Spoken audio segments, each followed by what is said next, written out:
Hello everyone, welcome back to the solutions for the ISI 2025 question paper. We're at 7 MCQ section. So 7th question में we are given a 11th degree polynomial और उसके roots के बारे में पूछा गया हुआ है. Alright, you might think that this is a question from algebra or you might be tempted to apply the fundamental theorem of algebra, but वैसा नहीं करना, ये calculus का question है. तो we know कोई भी polynomial का zero तभी आता है when it intersects the x axis, right? कोई भी इक्वेशन का सोल्यूशन तब आता है जब it intersects the x axis. Now we have to check कि ये जो फंक्शन हमारे को दिया हुआ है, तो ये फंक्शन एक्स एक्सिस को कितनी बार कट करेगा. तो एक्स एक्सिस को कट कराने के लिए हमको पहले तो इसका देखना पड़ेगा इक्वल टू जीरो करके. अगर इक्वल टू जीरो हम लोग करते हैं तो क्या ये सॉल्व करना पॉसिबल होगा? नहीं, नॉर्मली ये फैक्टराइज नहीं हो रहा है, राइट? सो उसको वैसे एंगल से टैकल नहीं करना है, इसलिए मैंने आपको बोला ये अलजेब्रा का क्वेश्चन नहीं है, ये कैलकुलस का क्वेश्चन है. तो आप इसमें एक बार एफ डैश एक्स देखें. एफ डैश एक्स क्या है? इसका एफ डैश एक्स होगा 77 x to the power 10 plus 20 x to the power 4. अब ये एफ डैश ये क्या है? ये basically 77 x to the power 5 का होल स्क्वायर है और 20 x स्क्वायर का होल स्क्वायर है. तो ये अल्टीमेटली क्या बना? Sum of two squares,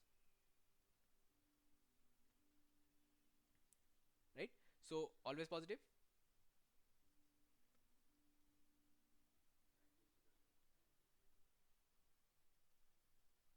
right, इसका मतलब F dash X greater than zero हुआ, right? But do not confuse F dash X with F X. F X always positive नहीं है, F dash X greater than zero है. F dash X greater than zero का मतलब है function increasing है. Alright, अब increasing है तो इसका सोर्स पता करना पड़ेगा, बिकॉज ये अगर एक्स एक्सिस के ऊपर है और ये इंक्रीज करता है तो ये वापस आके एक्स एक्सिस को कट नहीं करेगा, तो नो रियल रूट्स होगा, राइट? बट अगर ये एक्स एक्सिस के नीचे से स्टार्ट करता है तो हमको देखना पड़ेगा कि कितनी बार एक्स एक्सिस को कट कर रहा है और कहाँ से स्टार्ट कर रहा है, ये कैसे पता चलेगा? तो उसके लिए हमको वाई इंटरसेप्ट निकालना पड़ेगा. और वाई इंटरसेप्ट कैसे निकालते हैं? एक्स का वैल्यू जीरो डाल के. तो एफ जीरो क्या है? So F zero is equal to -3. इसका मतलब फंक्शन कैसे बिहेव करता है? Starts at -3 and keeps increasing. इसका मतलब -3 से जब ये बाहर निकलेगा तो एक्स एक्सिस के नीचे से स्टार्ट कर रहा है, -3 से बाहर निकल रहा है और हमेशा इंक्रीज कर रहा है. कैसे इंक्रीज कर रहा है? कॉन्केव अप, कॉन्केव डाउन, वो सब चेक करने का जरूरत नहीं है, हमेशा इंक्रीज कर रहा है, राइट? तो एक्स एक्सिस को एक बार कट करके ये निकल जाएगा और वापस कभी नहीं आएगा, बिकॉज ये ऑलवेज इंक्रीजिंग फंक्शन है, राइट? तो एक्स एक्सिस को एक बार कट करेगा, मतलब number of real roots is 1, right? And that is supported by the theory of equations, because ये ऑड पावर का इक्वेशन है, राइट? ऑड पावर का इक्वेशन जब होता है उसका एटलीस्ट वन रियल रूट तो मिलेगा ही, बिकॉज इरेशनल रूट्स और complex roots occur in conjugate pairs. तो 11 यहाँ पे रूट्स होने की संभावना है, उसमें से एक रियल रूट मिलेगा और बाकी 5 के कॉम्प्लेक्स पेयर्स होंगे.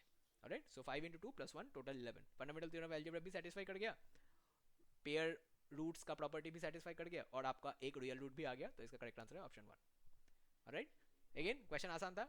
आपने अगर एल्जेब्रा के एंगल से इसको सॉल्व करने की कोशिश की, थोड़ा सा डिफिकल्ट हो जाएगा, बिकॉज आप सॉल्व नहीं कर पाएंगे. ओके, इसको कैलकुलस की नज़र से देखना है, 1 मिनट में सॉल्व हो जाएगा.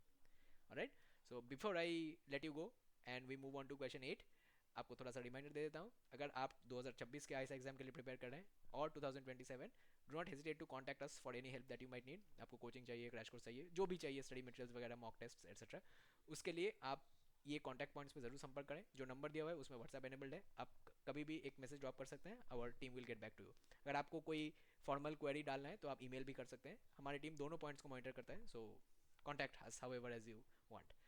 अगर आपको इस वीडियो पे कोई भी सजेशन, फीडबैक कुछ भी डालना है तो ज़रूर यूट्यूब का कमेंट सेक्शन इस्तेमाल करें, और यूट्यूब के वीडियो डिस्क्रिप्शन पे हमारे इंस्टीट्यूट के डिटेल्स और एग्जाम के सारे डिटेल्स मौजूद रहते हैं. कॉन्टैक्ट डिटेल्स भी वहाँ पे रहते हैं. सो इफ़ यू वांट, आप वहाँ से भी कॉन्टैक्ट नंबर उठा के हमारे साथ संपर्क कर सकते हैं. Do not hesitate to call us or contact us for any help that you might need for any exam. Alright, with that being said, I'll end this video here. Thank you all for joining and I'll see you all again in question 8. Bye, take care.